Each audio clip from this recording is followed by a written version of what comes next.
אין לי את כל המילים. אבל יש לי גם שאלה.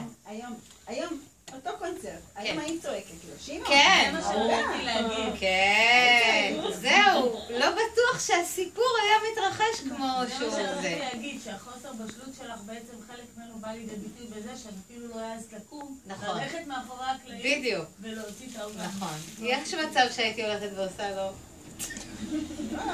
טוק טוק. מה זאת אומרת, היית קונה אליו, לא? זה אחלה סוכרת כאלה שלנו. סליחה? כמה שנים זה היה? אני חושבת שאז עוד לא היה עצר.